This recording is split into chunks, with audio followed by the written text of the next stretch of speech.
Ebben az évben a serdülő játékos, a Gyöngyösházi Sportegyesületnél a legjobb játékos Olá Máté. Átadja Farkas Zsolt.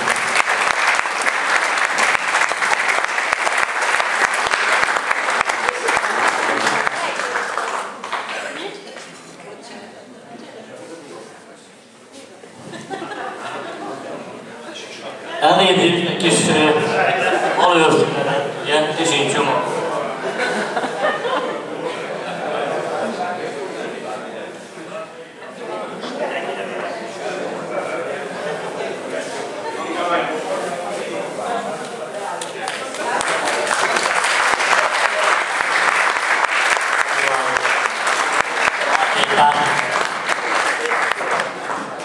Köszönöm szépen, hogy ezt a díjat ma én kaphattam, és óriási megtiszteltetés számomra. És örülök, hogy Gyöngyös Halászon játszhatok.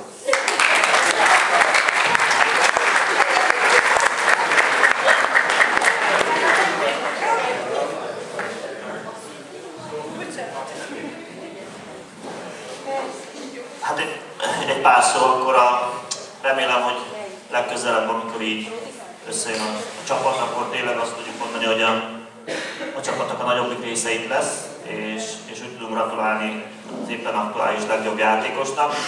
Azért azt hozzátenném, hogy az, hogy itt most az Olá Mátére esett a választás, ahhoz hozzátartozik az is, hogy nem csak egy néhány hónapot veszünk figyelembe, hanem ez egy hosszú évekre visszatekintő folyamat. Én úgy gondolom, hogy mint a serdülő csapatban, illetve néhány évvel később az ifi csapatban is meghatározó játékos tud lenni Máté, és remélem, hogy jó példaként lesz azok előtt a játékosok előtt, akik az ő nyomdokaival lépnek. Esetleg még most nincsenek itt, de néhány év múlva itt tudnak lenni. Köszönöm. Köszönöm szépen!